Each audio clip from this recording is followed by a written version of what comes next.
Tell us what you think. In person, over the phone, online. Watch and hear yourself on TV. You tell us, we air it. This is The Local Live. Hello, I'm Don Julian. And I'm Alina Suriel. Welcome to The Local Live.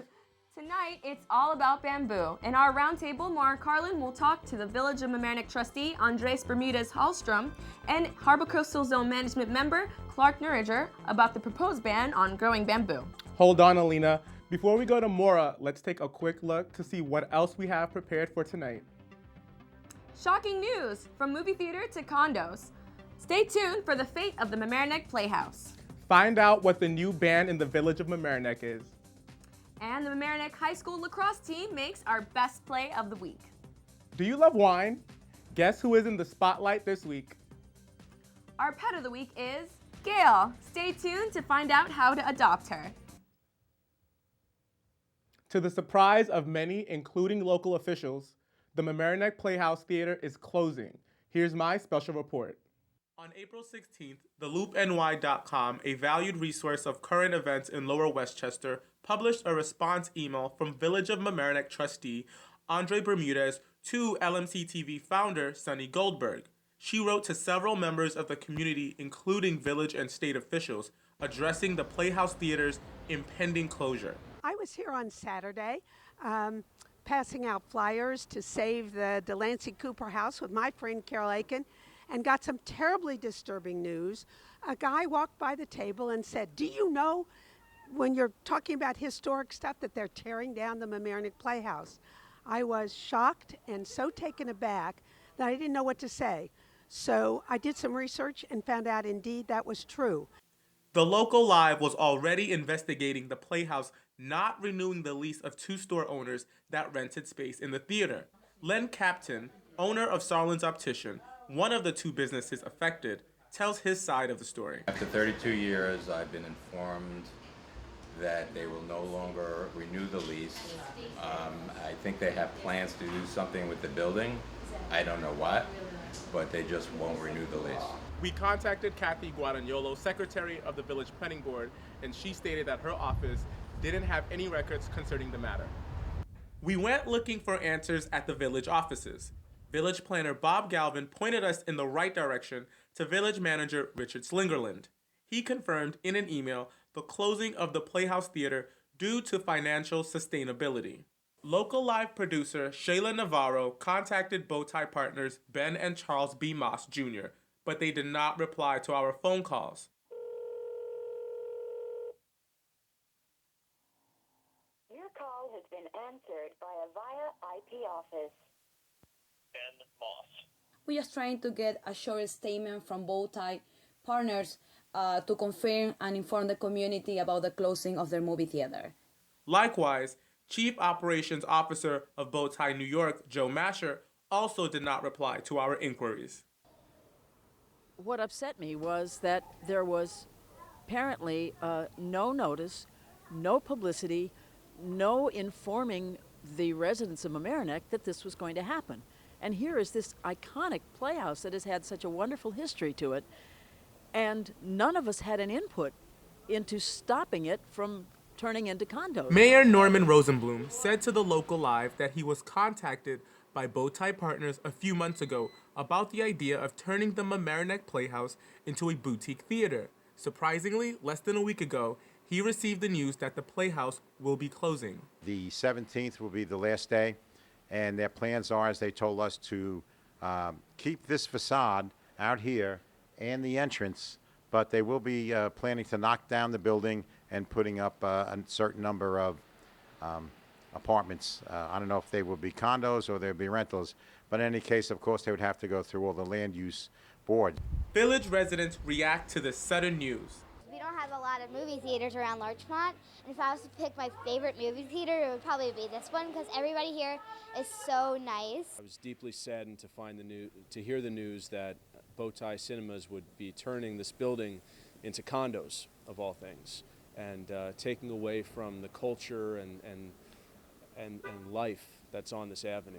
Our history is so great and so long and so detailed, and for Bowtie not to have recognized it and at least had a conversation with some of us is really a shame, and it shouldn't be allowed to happen. Again, that remains to be seen. It has nothing to do with the Village Board of Trustees, unfortunately. It has to do with the land use boards.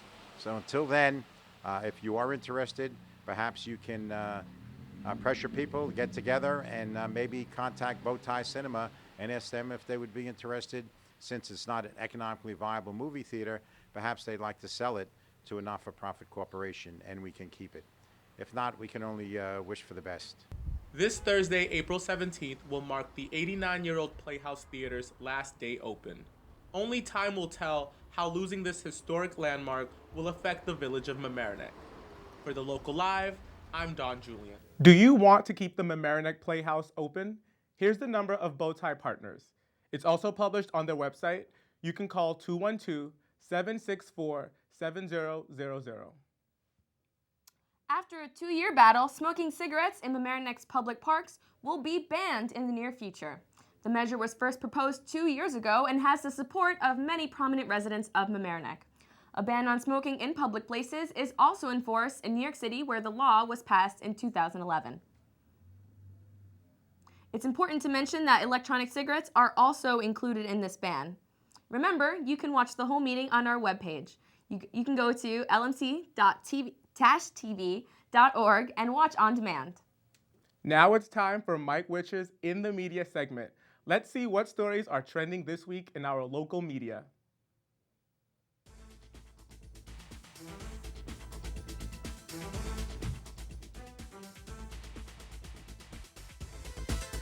Well, this week's lunar eclipse is captured in videos posted by patch editor Jamie Cura.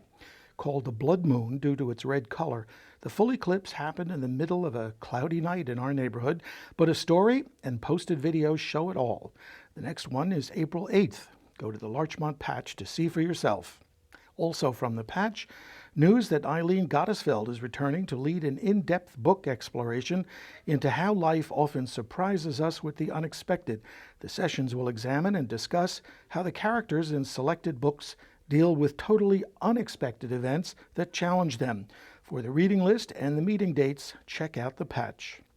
The Mamaroneck Library celebrated National Library Week with special events in the Children's Room and the Teen Library. Adult programs included films, book discussions, and a yarning workshop. Still to come on April 26th, a library tour, the Archie Comics exhibit, and the Comics Plus digital service. It's all free, no reservations are needed, just walk in.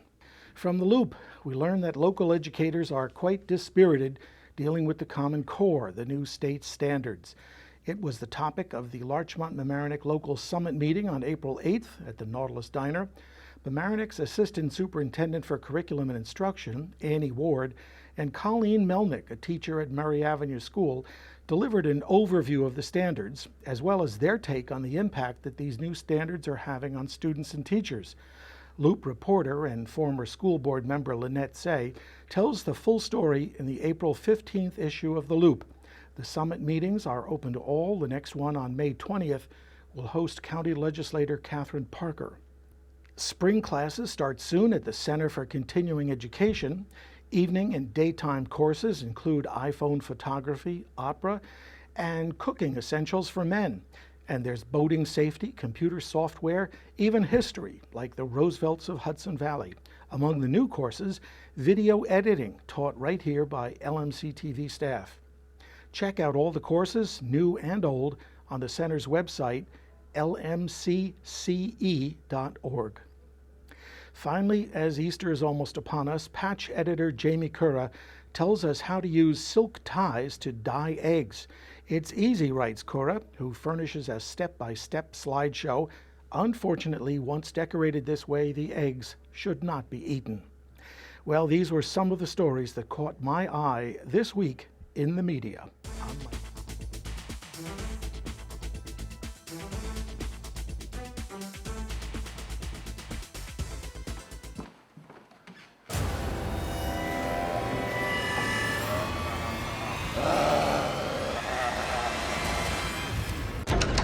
Dude, there is a bunch of zombies outside. What? There are zombies in the front lawn. It's Z-Day. Well, what do we do? Let's check out the news.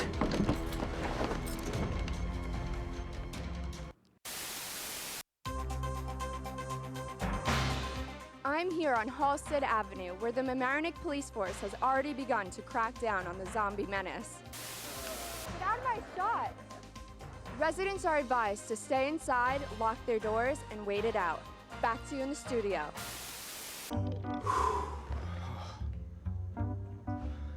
Looks like we're gonna be okay.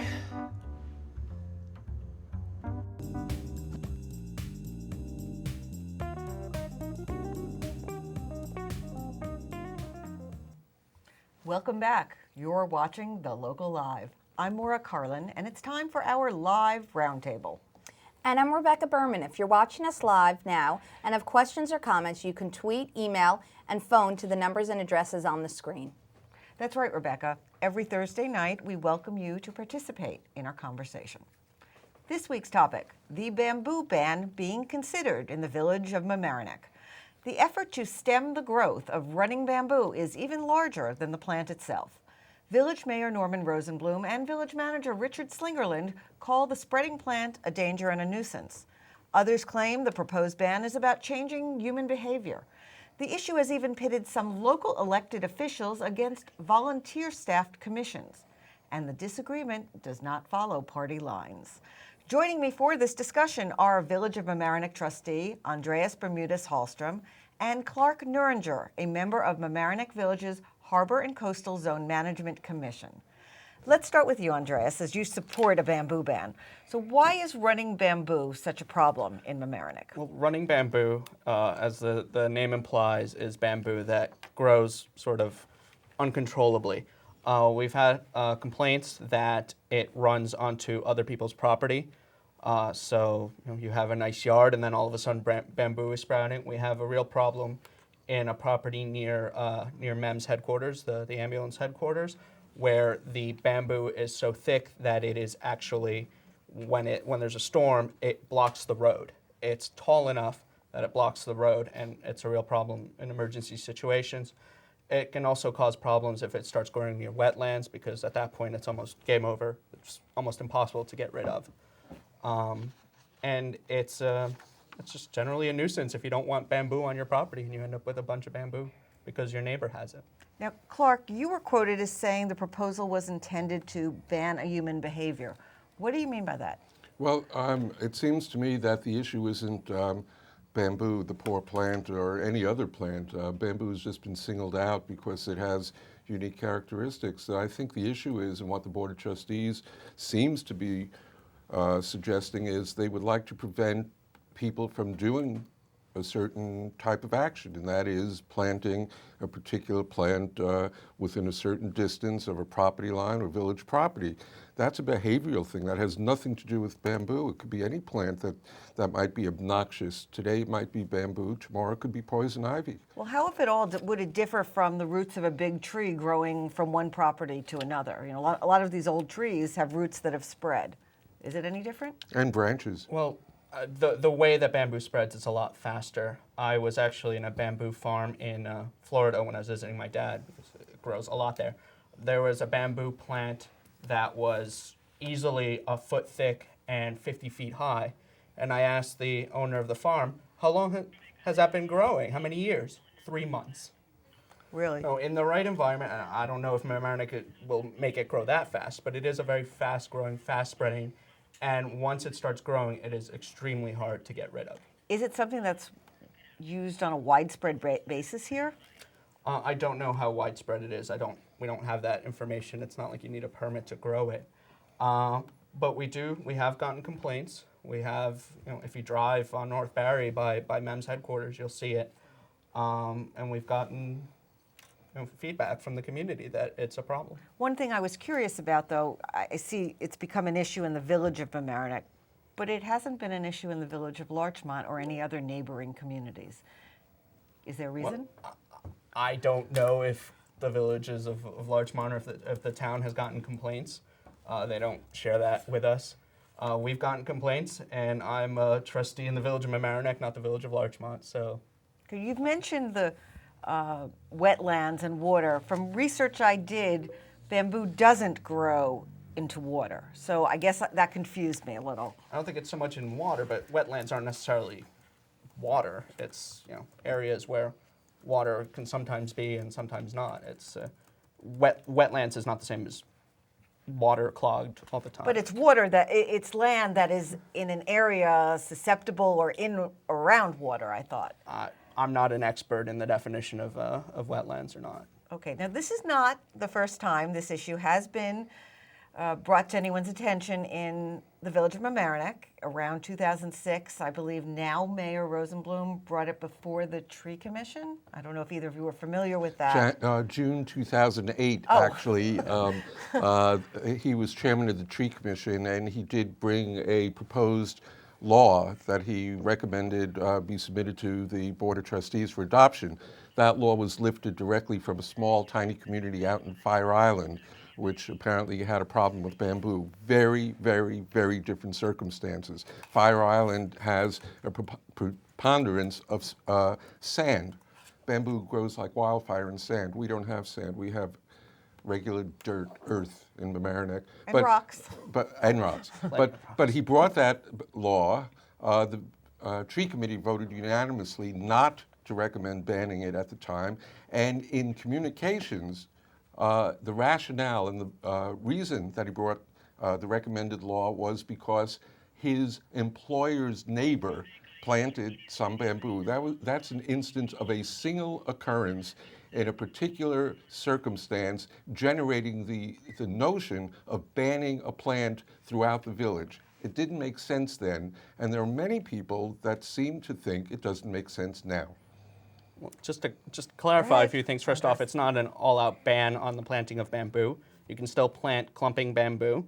Running bamboo that is still there can, if it's controlled, can remain. You can't plant new running bamboo.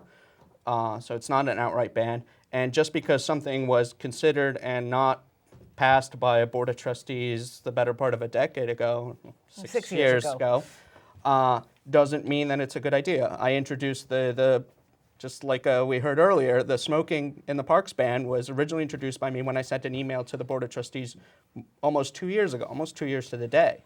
And it took a while to get passed. That doesn't necessarily mean it's a bad idea, just because it takes a few boards to get it through. All right, we have an email. Okay. This is from Nona Hoflack, and her question is, does the government have the right to prevent a homeowner from growing what they want on their own property? And what would Rand Paul say to this ban?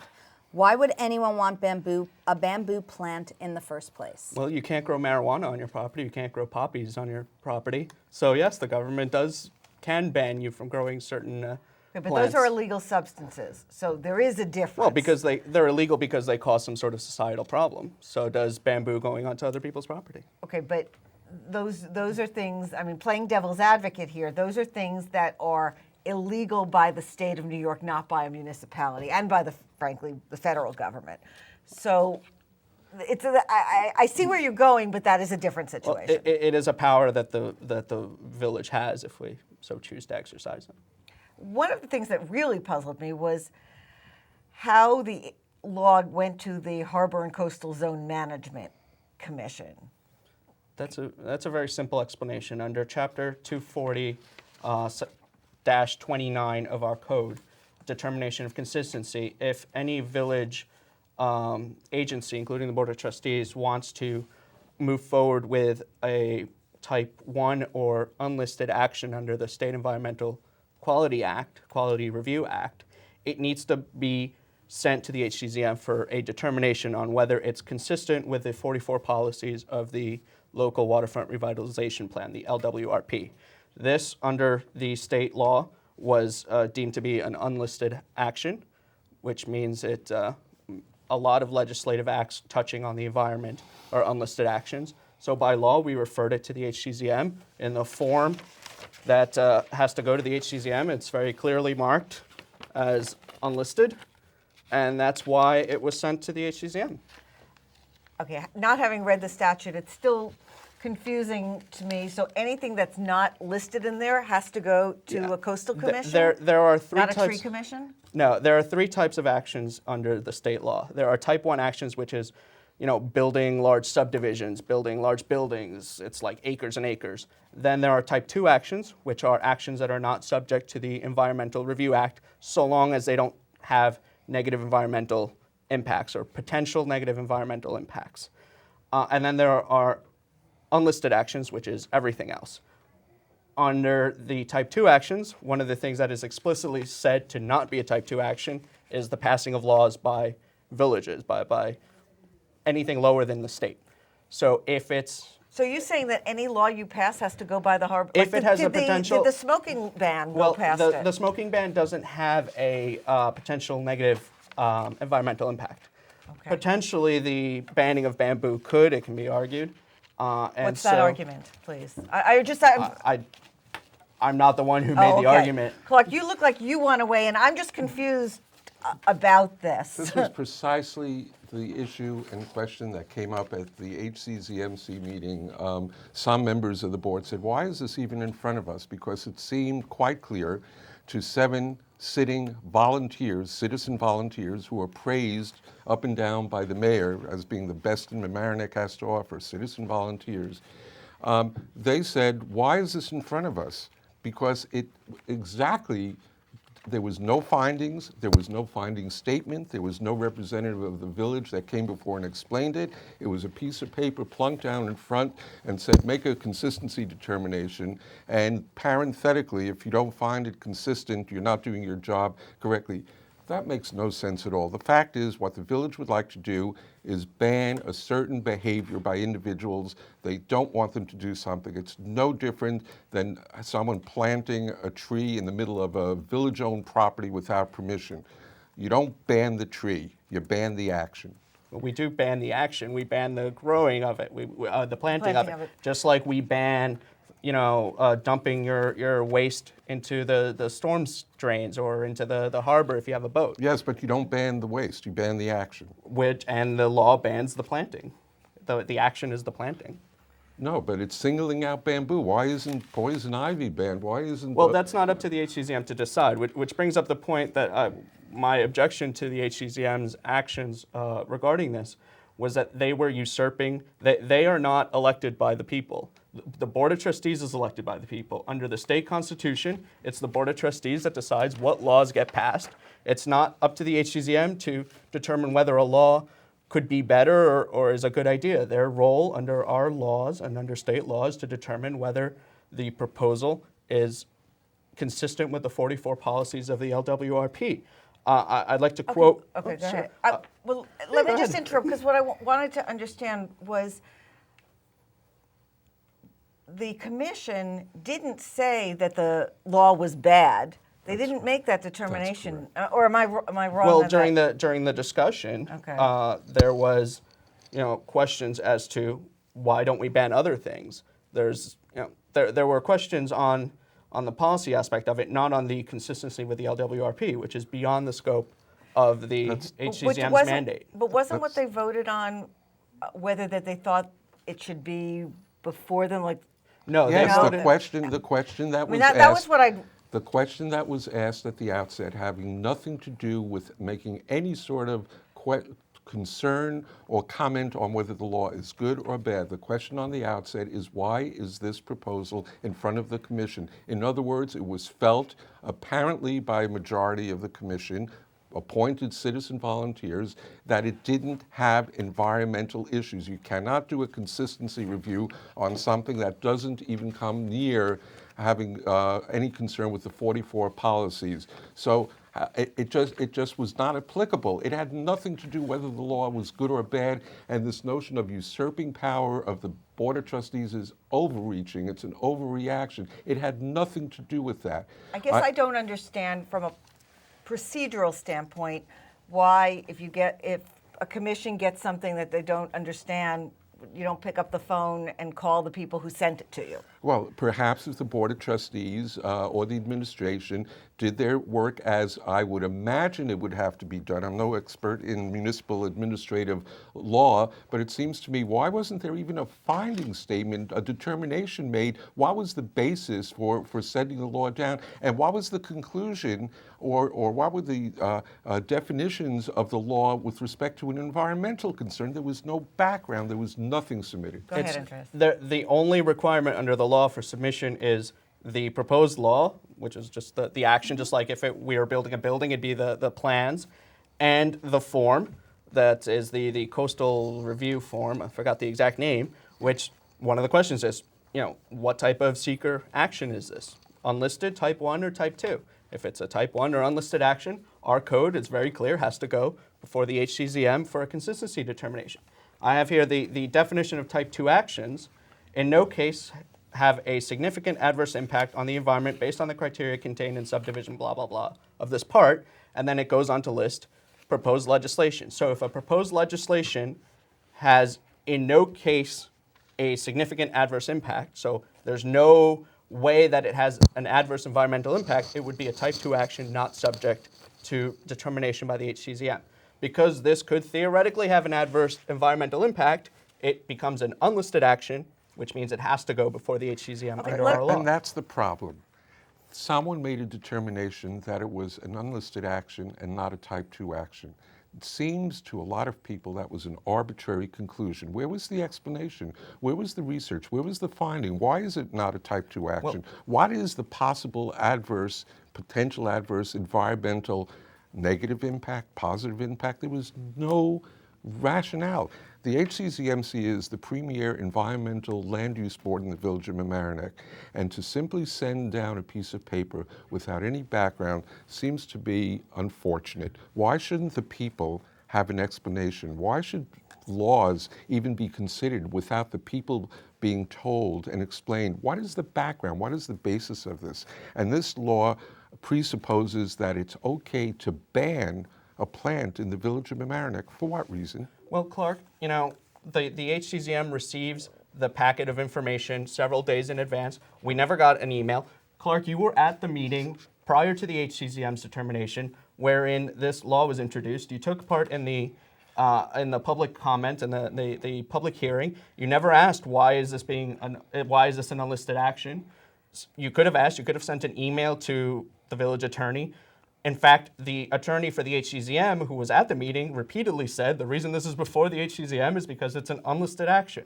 The only mandate for the Board of Trustees or anybody is to fill out the form. There's no requirement for any kind of finding statement. It's not the place of the HCZM to ask why is this being sent to us? Why is this law being considered? That is the purview of the legislative branch of government in the village, which is the Board of Trustees. Well, let me ask this. What was the vote on the Board of Trustees on this? Well, it hasn't passed. Oh, it hasn't passed. Is it supported by everyone on the board? I believe so. Okay, we have, at the last meeting, we did send it back to work session. It does have some tweaks that we're thinking of doing, which came out during the public hearing, where people, including Clark, made suggestions, and we are taking those into account, and we will probably be changing some things around in the law. Well, where I was going was I just wanted to point out that this was not a political disagreement along party lines. No, this isn't. I mean, no. I just wanted to point that out because that's actually an interesting thing. This is just a disagreement as to how things should work. Listen, let's understand something. My good friend Andres, we both belong to the same political party. He's a card-carrying member of the Democrat Party. I'm sure he agrees, he believes with me that the best form of government is the most limited form of government, and government should stay out of our bedrooms and especially out of our gardens. So it would seem to me this is the last thing from a political issue. This is a very, very good conversation of a Board of Trustees that has a propensity of doing a lot of work in trying to pass local laws, and sometimes it would be good if substantial homework would be done to understand the nature and background. What are the implications? Let me give you an example. Well, we're running out of time, and let me just let Andreas respond to your questions, your charges about what the board is doing. I resent the implication that we don't do our homework. We do a lot of homework. The agenda packet that I got for the meeting we had yesterday was 340 odd pages. I read every single one of them. We do our homework. We've considered this law. It's been considered through, I think, 3 or 4 meetings and a bunch of work sessions. It does go to the nature of representative democracy. In a democracy, a representative democracy like we have in the United States, it's the elected officials who decide what laws get passed and when. It's not up to an elected a appointed body like the HCZM to say, well, no, you know, that's not really a good idea, so we're going to delay it. We're going to delay it 30 days, or we're going to stop it. If they had found it to be inconsistent, we would be barred from passing the law. It's a flaw in Chapter 240. We've been told by the state that the law as written is unconstitutional and violates several state laws, and we're looking to fix it. In the meantime, I would urge the HCZM to read the determination that it's inconsistent and act accordingly, like a police officer who's been told a certain law is no longer valid, you can't enforce it. Okay, we could go on for a long time, and this debate will go on as long as the bamboo, but unfortunately we are out of time. I want to thank both of you for joining us. Village of Mamaroneck trustee Andreas Bermudez-Hallstrom and Harbor and Coastal Zone Management Commission member Clark Nuringer, and of course thank you Rebecca Berman for managing the social media. The Local Live returns with more community stories in a moment. Senator George Latimer, and I encourage you to watch every week The Local Live. I was going to say something like, I live in Rye, but if I lived in Larchmont and Mamaroneck, I would watch The Local Live every week. I just remind. Thank you. This week in sports, the Mamaroneck boys lacrosse team came into their game against New Rochelle having won 4 in a row.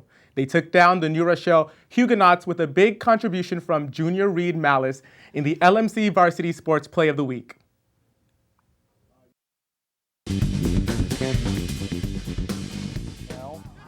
Was Malice. Malice with a long-range shot. That one's good. Malice, long-range shot, and he scores. Malice now. Underhand shot, rolls it in, he scores. Malice, nice spin move out in front, easy put in for the goal. Pass out in front, shot from Malice, he scores another. 5th goal today for Malice.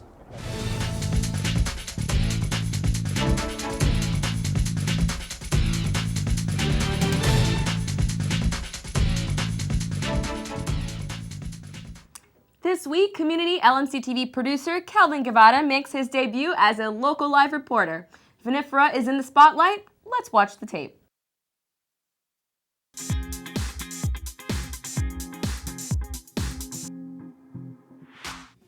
Good afternoon. My name is Calvin Guevara. We're here in Mamaroneck, New York at a wine and spirits store, Vinifera. Tell us a little bit about what we're going to be getting into this afternoon.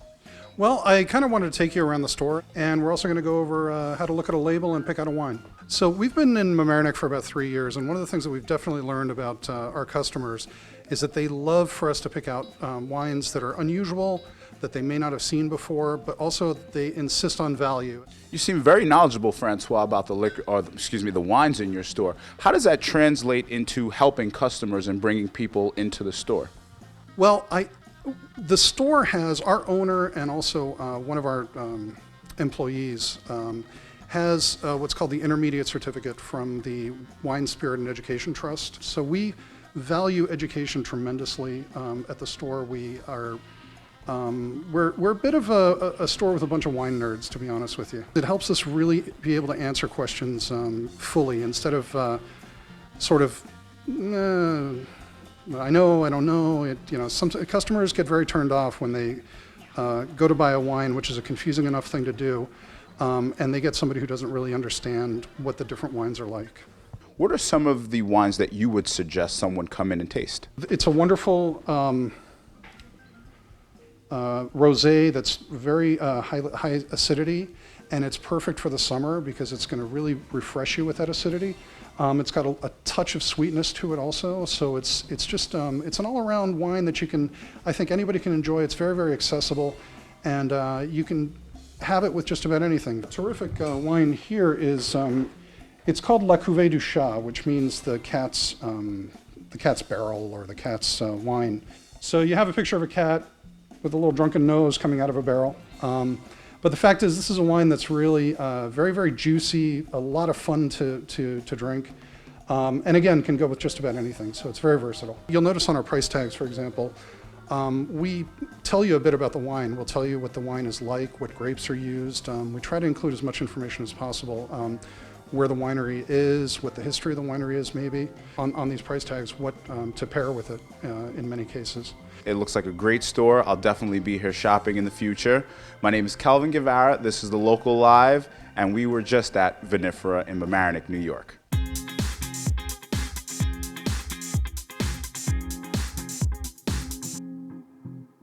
Hey guys, you're watching The Local Live. Stay tuned. Woo! Yeah. Meet Gail, a super sweet lab mix who's about 4 years old. With an easygoing personality, Gail would fit in just about any home.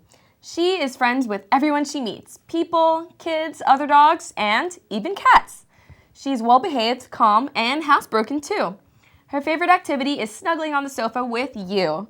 You couldn't ask for a sweeter dog. To adopt Gail, please contact Pet Rescue at petrescuenewyork@aol.com or call 914-834-6955. We've gotten to the end of our show. Thank you for watching us. Remember, if you want to get involved and watch old episodes of our show, go to www.lmc-tv.org/thelocallive. Don't forget to follow us on Twitter and like us on Facebook. Tell us what you think and give us story ideas. See you next week. Bye. Tell us what you think. In person, over the phone, online. Watch and hear yourself on TV. You tell us, we air it. This is The Local Live.